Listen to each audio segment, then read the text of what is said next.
Uma boa noite, sejam bem-vindos.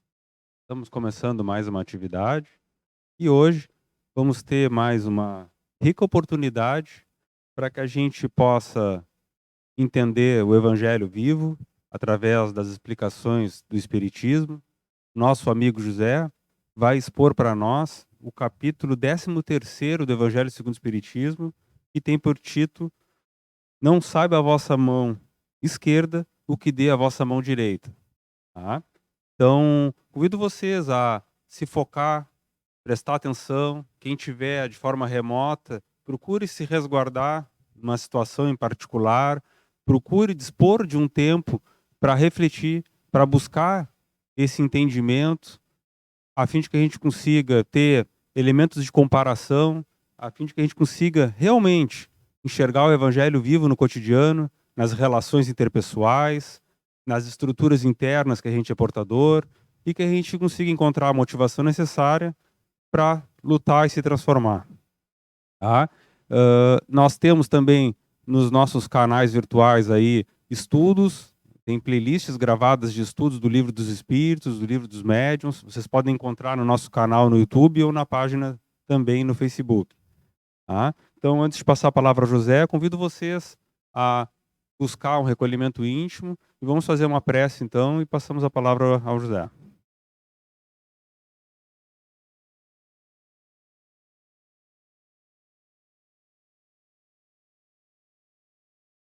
Senhor, nos ensina a ter o coração flexível, dócil, menos teimoso, menos arrogante. Nos ensina a olhar sem fantasias a vida como ela é. Nos demonstra as nossas incoerências, os nossos equívocos, nos proporciona o aprendizado e a força, a inspiração e de nossa parte que a gente lute e se imponha essa luta por transformação. Obrigado. Que assim seja. Com a palavra, José.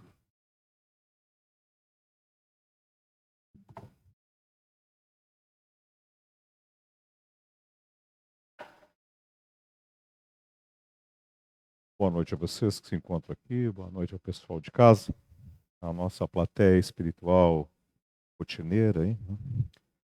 Para nós entendermos não somente o capítulo de hoje, mas para nós podermos entender a vida, a doutrina espírita, o evangelho, a nós mesmos, as demais criaturas, nós podermos formar entendimento de tudo isso, é preciso que a gente tenha a consciência que nós estamos dentro de um processo de evolução.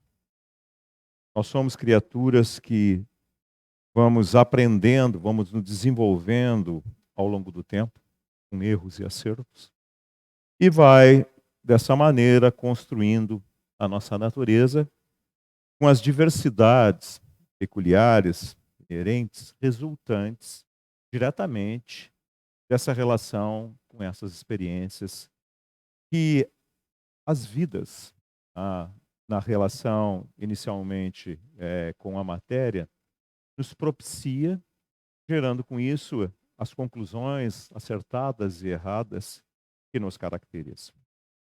Então, dentro da doutrina espírita, quando isso é abordado, e para a gente entender a essência da nossa natureza da criação, lá é dito que nós somos um espírito.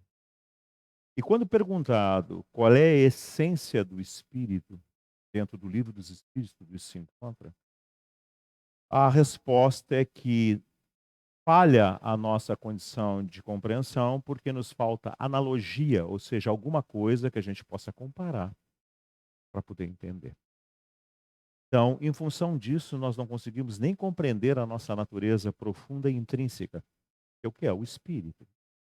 Mas lá também é nos dito que esse espírito, que não é material, é, na realidade, uma estrutura, um princípio, um fundamento que é inteligente, frequentemente aprende, tá? E que ele, na sua origem, tá, é criado de forma simples, a definição é essa, e ignorante. Não tem nada, nem tem nem conhecimento nenhum. Todos os espíritos são criados iguais. Não existe diferença na criação de nenhum espírito para o outro. À medida, então, que dentro dessa jornada do tempo, se vai, na realidade, vivendo, produzindo as experiências, e por ser simples e ignorante, precisa de forma, a gente precisa olhar por fora, porque a gente não tem a capacidade de compreender por dentro, a gente vai sendo vinculado transitoriamente a corpos materiais, e por ter forma, por ter aspecto, por estar dentro de um mundo que é de formas e aspectos, nos permite a chegar a algumas conclusões, na maioria das vezes as iniciais erradas, mas que ao longo da jornada do tempo a gente vai repetindo e vai aprendendo e vai se transformando. Então, essa simplicidade, essa estrutura vai se tornando cada vez mais complexa, e essa ignorância, que é o desconhecimento, vai, na realidade, sendo substituído pela agregação de conhecimento, de experiências e de valores. Tá? Mas como nós não temos nada na sua origem, tá? A manifestação primária e inicial, por desconhecer, é temer. O medo é inerente à condição da ignorância, do desconhecimento, da falta de compreensão. Por isso, tudo teme. Então, a característica do ser primitivo é o medo. E o medo se manifesta através de um processo defensivo, que é a agressividade, que também é inerente à primitividade.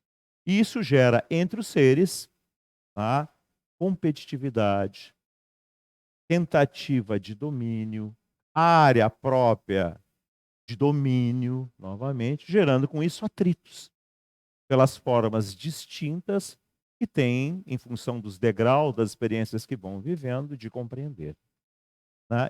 É inerente ao primitivismo a gente tentar defender o nosso ponto de vista, porque a gente não enxerga muito mais do que isso, está preso a essa limitação. Então, com isso, há choque entre as criaturas. E vocês vê que o choque de sobrevivência é inerente aos seres vivos. Se nós olharmos nas escalas que existem dentro dos modelos de vida que tem dentro do nosso planeta, isso é uma condição comum. No reino animal, é o domínio da sobrevivência pela força. Né? Daquele que depois, passando pela faixa da força, começa a ter a melhor adaptação. E assim, né, a nossa ciência, o nosso estudo, a nossa observação e o nosso entendimento vai nos mostrando que os seres vão crescendo e se aperfeiçoando. Quando entra na faixa hominal, ou humana, né, que é caracterizada aí pela presença da capacidade de comparar, ou seja, se escolhe por comparação, se tem o atributo, a capacidade de guardar essas experiências e através delas, comparando, escolher, nós vamos autoaperfeiçoando. Mas ainda assim existe ainda os resquícios desse primarismo comportamental, dessa selvageria que vem do reino anterior animal e que nos é inerente e que ainda tem resquícios dentro de nós, gerando as animosidades com aqueles outros que no fundo não pensam exatamente como nós, deles para conosco e de nós para com eles. Então, isso é que gera o capítulo da semana passada. Lá fala na palavra inimigo. O que é o inimigo? É aquele que é contrário. Bom, então nós temos inimigos? Nós temos inimigos, porque nós nos permitimos ter inimigos. Ter inimigo é ter reciprocidade de comportamento. Ou seja, não é porque alguém não gosta de mim que necessariamente eu tenho que ter um inimigo. Porque vai ficar limitado a ele a agressividade, a desconfiança, a brutalidade, se eu não reagir desta maneira. Se eu sair dessa faixa de comportamento, de estado, se eu trocar as minhas características, eu não terei mais inimigos. O meu eu não vai mais se relacionar dessa maneira. É o título da semana passada. Amai os vossos inimigos. Quando o ser chega na condição desse estado, dessa compreensão, ele não tem mais animosidade. Ele pode sofrer animosidade, mas ele não tem mais animosidade. Consequentemente, ele não tem mais o estado interno de agressividade, de desequilíbrio, e, consequentemente, ele avança e tem uma condição de paz, de serenidade, de amor, em outras palavras, que o caracteriza de forma que ele é uma criatura muito avançado em relação aos demais. Então, a experiência mais aguda é justamente essa, aquele que nos é contrário, que nos é avesso. Quando a gente chega nesse patamar, é porque a gente já não mais cultua esse nosso eu, que a ciência humana estudou e chegou à conclusão que ele existe. Deu até um nome para ele, né? As ciências psicológicas estabeleceram um nome. O nome se chama ego, né? A gente ouve tantas vezes falar nessa palavra, mas não sabe exatamente o que ela significa.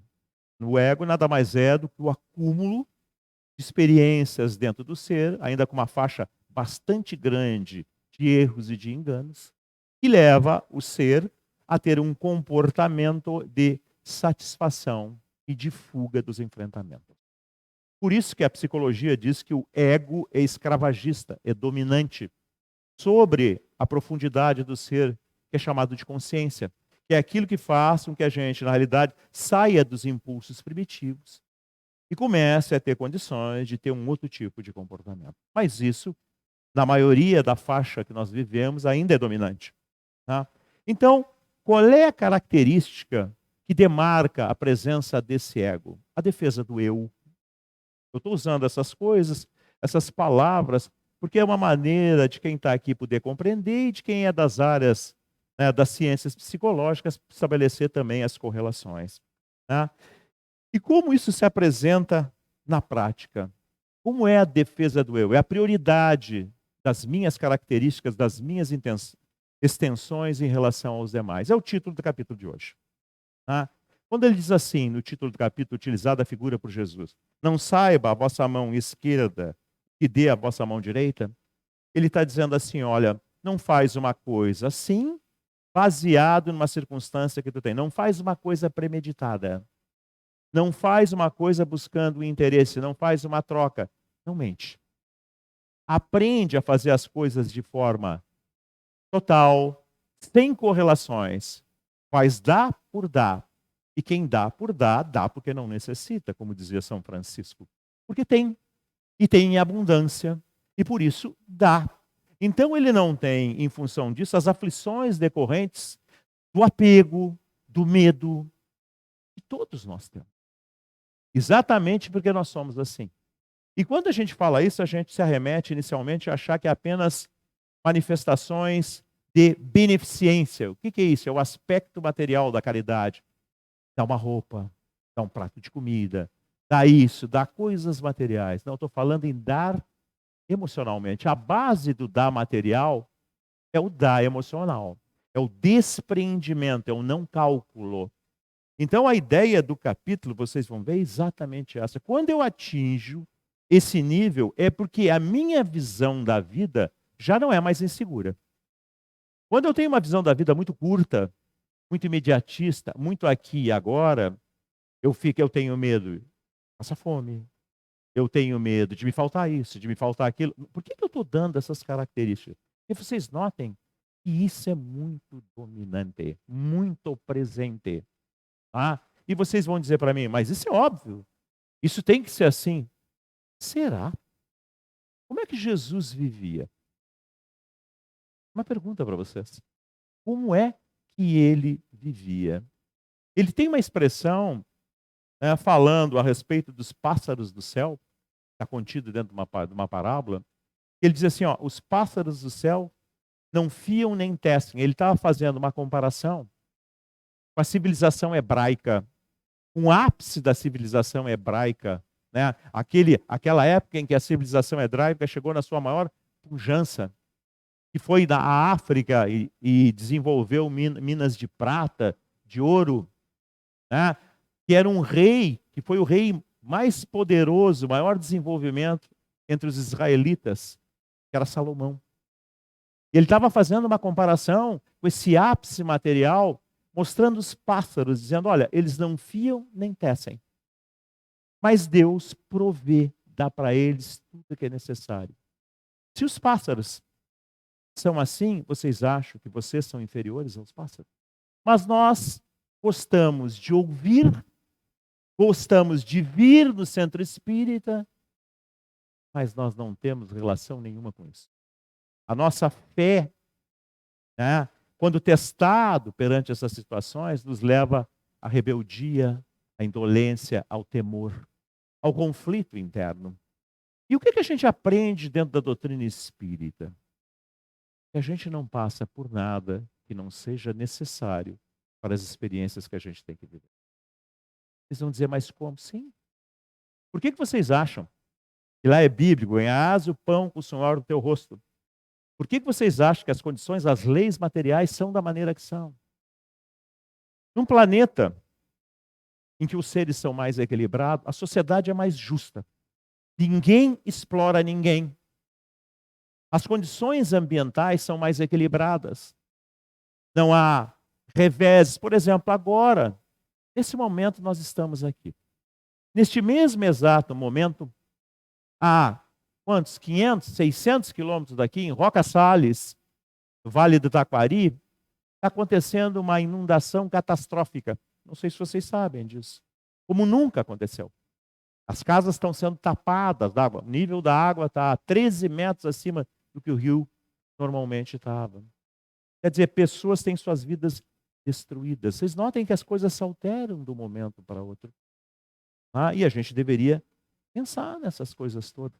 Quando a gente vai lá no Livro dos Espíritos e pergunta lá, né, por que existem essas coisas, os desastres naturais, tem dentro do Livro dos Espíritos. Lá é dito que isso tem dois aspectos. Primeiro, que estabelece o desenvolvimento da inteligência humana para, na realidade, contornar, não produzir mais isso.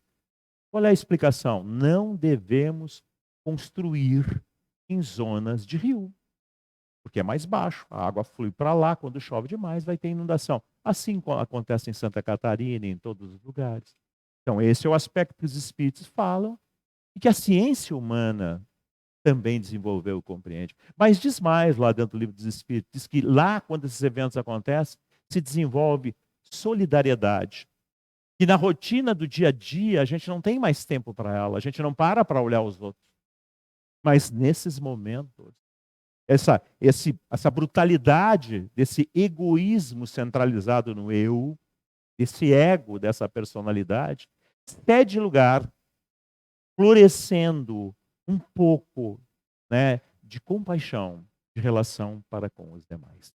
E aí, nós caímos novamente no título de hoje. A gente não pensa só no meu, só no agora, e distende a mão, e avança um pouco mais. Acredita, naquele momento, eu não fico pensando, dou ou não dou, se eu der, vai me faltar. Eu dou. Eu não penso duas vezes. E isso faz com que eu vença essa prisão que existe em mim. Essa condição que me oprime, que me mantém temeroso, sempre. Vocês podem dizer, mas não é só isso, não, mas isso se distende às raias emocionais. Isso alimenta o ciúme, que também é uma prisão. Eu temo perder, eu temo ser isso, eu temo aquilo, e eu vivo sobre o tacão dessas emoções desestruturadas dentro de mim. Então vocês notem, eu fiz um pequeno exemplo, que as coisas são associadas. Eu tenho falado muito sobre isso, né? E tenho falado, e é uma grande verdade. A gente deveria ter um outro prisma sobre essas coisas. Eu estou fazendo essas relações para lembrando simplesmente, se alguém não me quer, não vale a pena. Esse evento não está me trazendo uma realidade que eu estou terminando uma coisa que não tem futuro e que só me faz sofrer? Vocês acham que isso é uma perda ou uma ganha? Ganha. Fazendo uma correlação para a gente. E sempre vocês notem que as experiências da vida, elas são sublimes. Se a gente souber olhá-las como elas se apresentam, como elas são. Então, quando Jesus falava das coisas, ele comparava essas situações para que a gente entendesse um pouco mais os mecanismos da vida. Eu novamente perguntaria para vocês, por que vocês nasceram aqui? Por que vocês não nasceram, por exemplo, lá num deserto africano, onde não há água, onde as criaturas morrem de inanição, de desidratação, onde, por exemplo, Os médicos pedem doações para fazer soro carreiro, para hidratar, para fazer com que milhares de crianças não morram. A gente deveria pensar nessas coisas. Então, por que eu nasci aqui? Por que eles nasceram lá? Por que eles estão morrendo e eu não estou? E a gente deveria, e a doutrina espírita nos explica, diz assim, olha, novamente caímos na mesma lei que nós acabamos de falar, mas existe uma outra razão de ser. Essas criaturas que hoje tu tem condolência delas, são essas crianças pequenas, que lá morrem, já foram nazistas, já foram escravagistas, já foram pedófilos, que precisam sofrer a boa intenção, a emanação emocional de solidariedade dentro do seu desequilíbrio, para que na realidade encontrem o lado oposto de tudo aquilo que cultuam e se tornaram escravos. Se nós víssemos eles nas formas originais, nós somos ainda muito primitivos e iríamos querer escorraçá-los, trucidá-los. Mas se nós vemos eles em uma forma de uma criança raquítica, nosso coração se permite agir dessa maneira. Então vocês notem que a sabedoria das leis de Deus são extremamente estruturadas. Porque todo ser deve e será necessariamente renovado. O único destino que existe dentro da criação é a perfeição. Então, as demais situações não são destinos, são determinismos e são relativos. Porque são relativos à natureza da experiência que o indivíduo está se forçando a viver. E é isso que a gente vai aprendendo dentro do centro espírita. E, na realidade, vai entendendo a situação da vida e a parcela desses infortúnios, que é o primeiro título da passagem. E também existem dentro das nossas vidas o que os demais não sabem, por isso o título Infortúnios Ocultos. E que fazem parte da forma de polimento, de desgaste da nossa personalidade, que a gente aprenda a ser uma palavra que é muito repetida e tão pouco vivida, que é a fraternidade. A fraternidade tem que, por princípio, a não cultura da personalidade nem da extensão do eu. Vocês notem que Jesus, apesar de ter mãe e irmãos, ele não priorizava eles. Ele priorizava necessitados. Aqueles que andavam na rua, os mendigos, os expropriados. Por isso que era considerado louco. E hoje em dia ainda, quem age dessa maneira é cobrado, não é compreendido, é rotulado. Vocês não sabem como é difícil a gente realmente, se não tiver convicção e determinação, se integrar a uma atividade espírita de forma plena. Não é isso que a grande maioria faz, vem um diazinho aqui, para vir num trabalho de estudo, ou vem simplesmente numa atividade como essa, para dar passe uma vez por semana. Não, estou falando de integração. Por exemplo, o que o Chico fazia, o que o Divaldo faz. O dia inteiro. Então eles abdicaram da propensão de uma família menor para ter uma família maior. E aí a gente não entende muitas vezes por quê que a gente não consegue determinadas coisas. Que a gente não tem os estados de espírito, como dizia Jesus, que sai da boca, vem do coração, da cerne emocional. A gente não tem a autoridade decorrente da construção desse mundo interno verdadeiro e pleno, que ilustra perante a vida e perante as demais criaturas encarnadas e desencarnadas a verdade desses princípios que eles têm tanta dificuldade de compreender e de aceitar. Então, ser espírita, na verdadeira acepção do termo, profunda e verdadeira, é essa. É ter um grau de respeitabilidade enorme. Ter esse desprendimento que aqui é falado e que Jesus ilustra na parábola que eu vou ler para vocês, que é o óbolo da viúva. Que é isso? Existia dentro do povo hebreu um costume, uma tradição, né, que era praticamente uma regra comportamental da sociedade. Aos sábados se tinha que ir ao templo. Tá?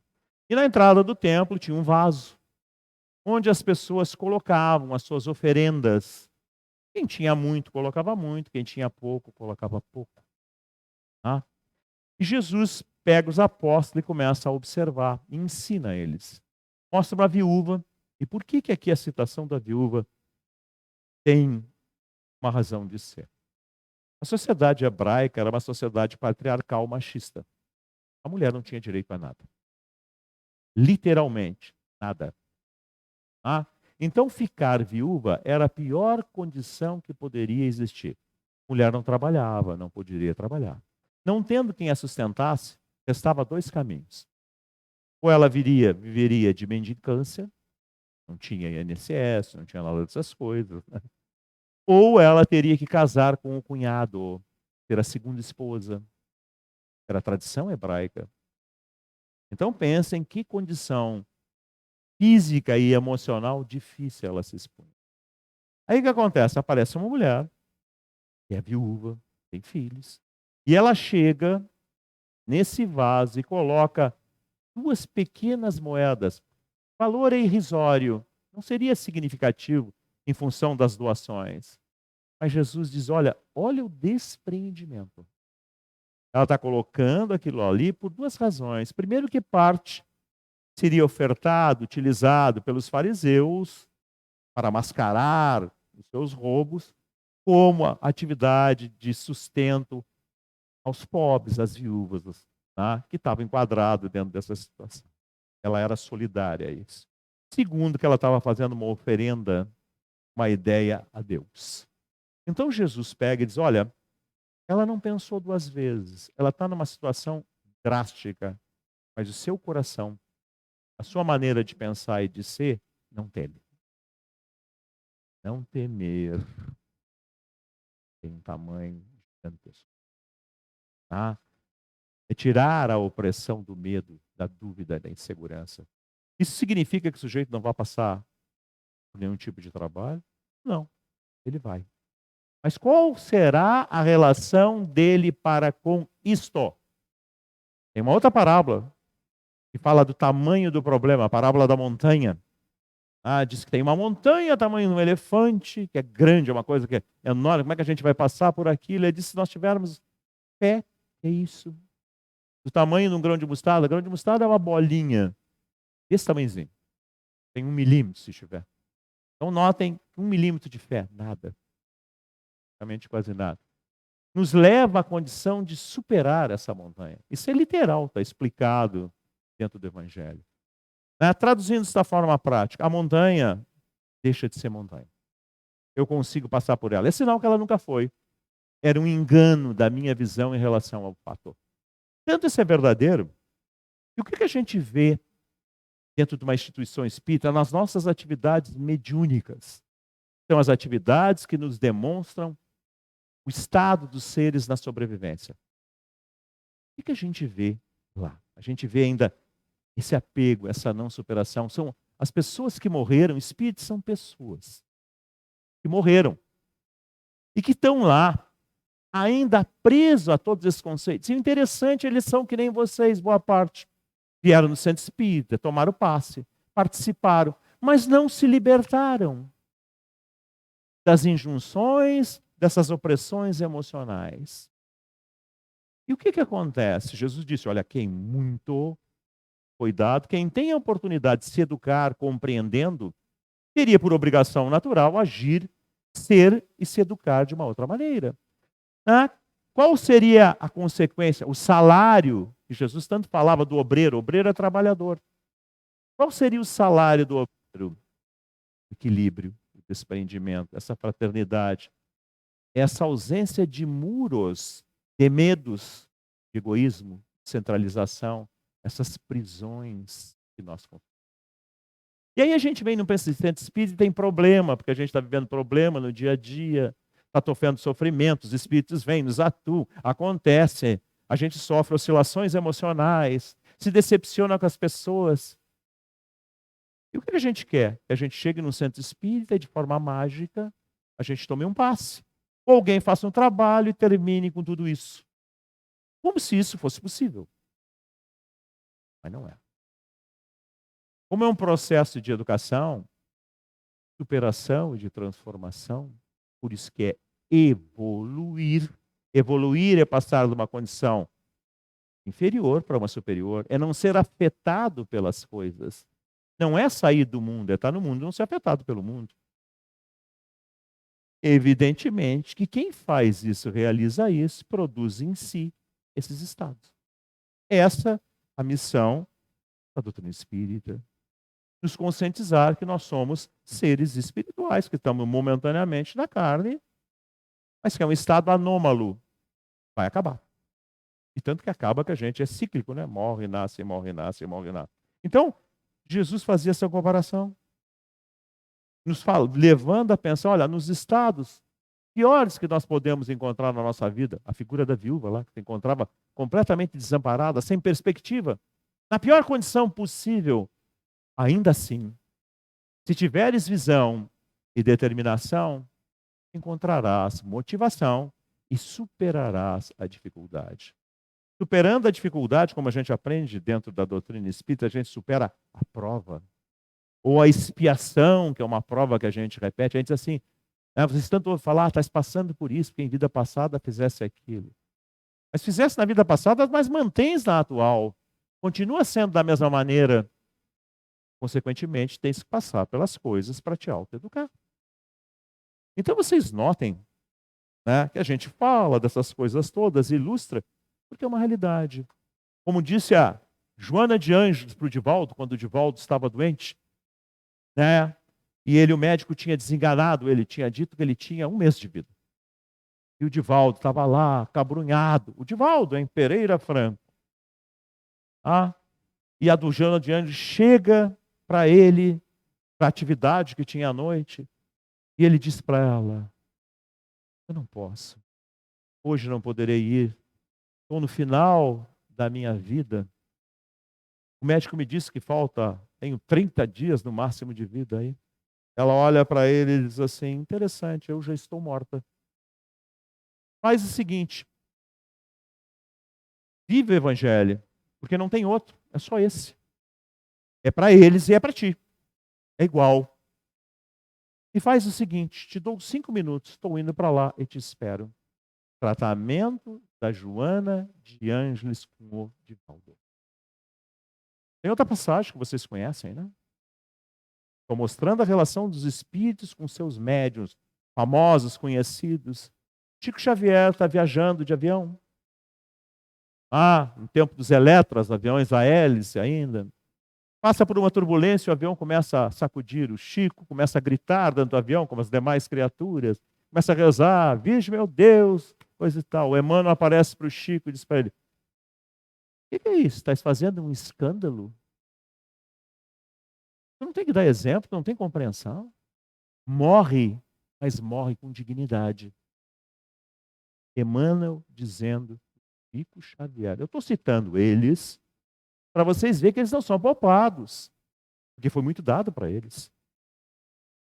Esse é um conceito que deve ser estendido a todos nós. Que estamos aqui, que temos a oportunidade de entender. E o benefício disso tudo é uma solidez. Porque nós teremos as notícias, olha, estás doente. Nós vamos lidar com isso. Olha, tem um revés, tal coisa, a gente entra em aflição, fica temeroso, sofre. Dou uma análise rapidinha. Se for verdade, eu estou acrescentando carga dentro do problema, estou sofrendo em dobro.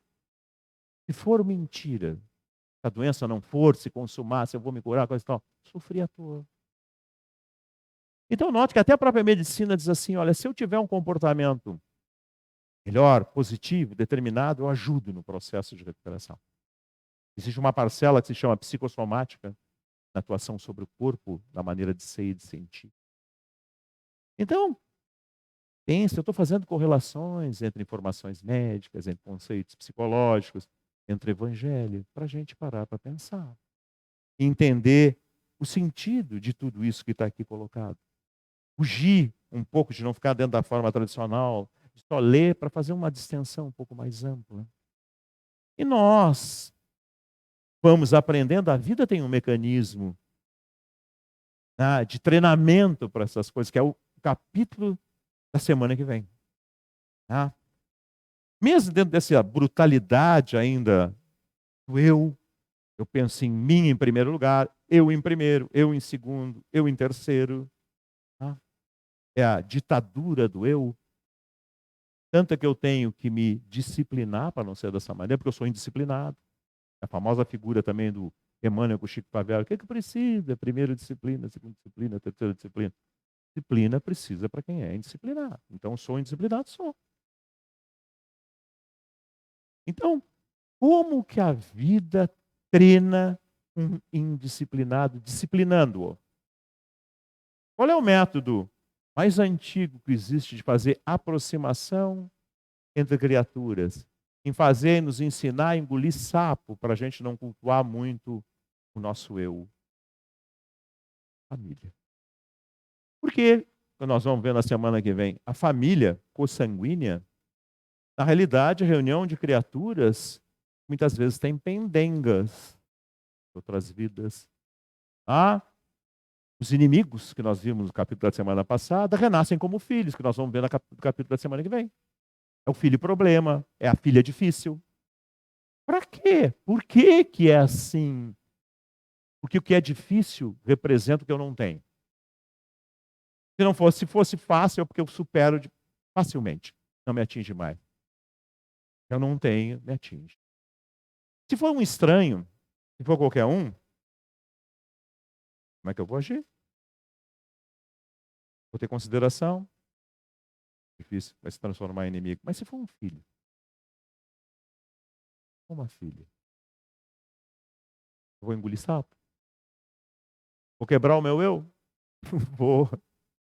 E assim eu vou ser mais abrandado, não vou. Aprendendo a fazer isso, eu acabo aprendendo a não me indispor com os demais. No início é mais difícil, eu fico mais irritativo, mais pavio curto. Mas tem uma coisa que é uma estrada que nós passamos e repetimos essa estrada ao longo das vidas, se chama tempo.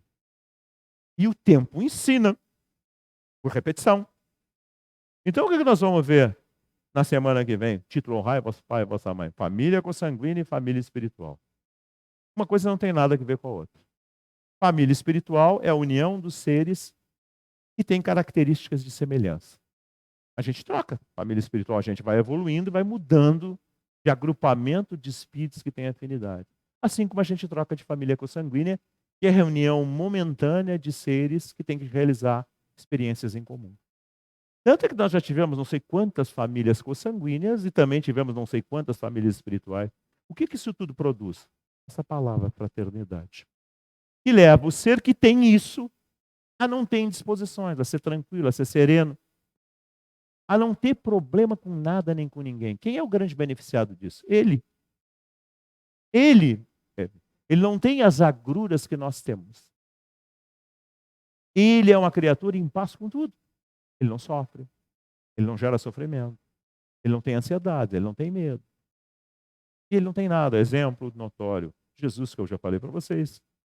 Não tinha nenhum travesseiro, né? Andava o tempo inteiro migrando de lugar para lugar. São Francisco é um exemplo, saiu de casa, era rico, e foi fazer as coisas desse tipo. Tá vendo?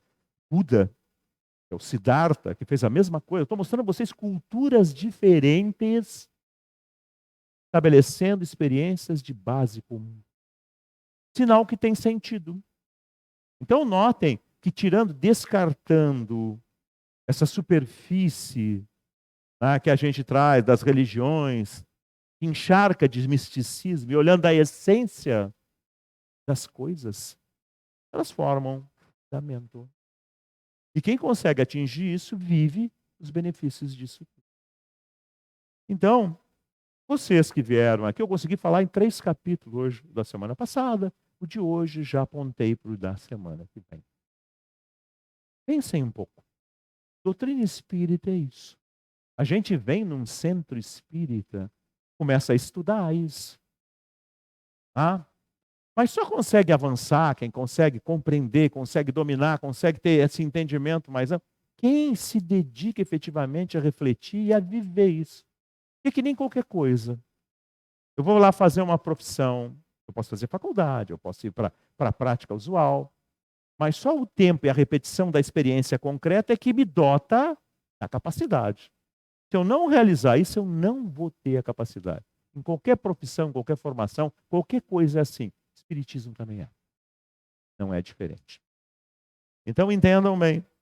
Não adianta vir só para cá, ouvir, tomar passe. Isso não resolve. Se resolvesse, eu diria para vocês. Mas eu estou dizendo o contrário, porque a prática tem mostrado isso. Então não adianta fazer proselitismo, eu mudar de voz, falar coisa de salvação, para vocês se embevecerem, como todo mundo quer, não tem que fazer nada. É salvacionista, vão lá e fazem por mim, e enche de gente. E se tira dízimo, e se busca isso, se faz aquilo. O que adianta isso? Primeiro que eu vou ter que ficar em crise com a minha própria consciência, porque eu vou estar mentindo para vocês, porque não é assim. Segundo, vocês vão cair numa armadilha. E no pós-morte vocês vão cobrar quem? A vocês que caíram na armadilha porque quiseram ou a mim porque menti para vocês? Pensem. Então, o que se deve fazer dentro de uma instituição? Fala a verdade. Porque a verdade, como disse Jesus, liberta. Ela é difícil? Tá? Ela é difícil. Tanto é que quando Pilatos pergunta para Jesus a respeito disso, ele não responde nada, ele fica em silêncio. Pilatos não tinha capacidade de entender. Como é que ele vai explicar a alguém que não consegue compreender? Como alguém vai concordar em entender uma coisa desse tipo que é contrária aos seus fundamentos primitivos? Não tem como. Então, por isso, e por mais que a gente teime, desconsidere, a gente vai morrer, nascer, morrer, nascer, morrer, nascer, morrer, nascer, morrer. Vai ser criança, vai ser de novo, vai passar e vai ser, e vai e volta, e vai e volta, até que água mole em pedra dura, tanto bate até que fura. E nós vamos aprendendo, dentro da marcha do tempo e das nossas próprias experiências, semeadura é livre, eu faço o que eu quero. Mas a colheita é obrigatória, porque eu estou dentro da natureza daquilo que eu cultuo. E não tem como fugir. Sou eu que cultuo, sou eu que mantenho. Então, nada como tempo, na realidade, é a grande solução para todas as coisas. Nós podemos dar uma ajudinha, né?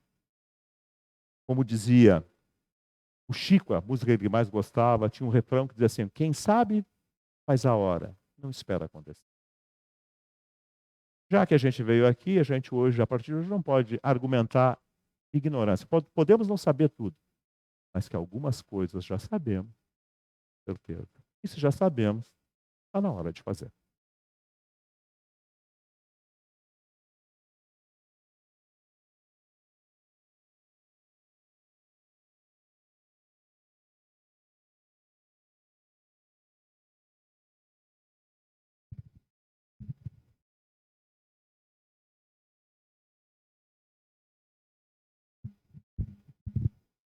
Muito bem. Então, até para não desviar o foco, né, de tudo que nos foi proposto e explicado, só nos resta agradecer a todos. Então, remotamente, presencialmente. Tenham todos uma boa noite e até uma próxima oportunidade.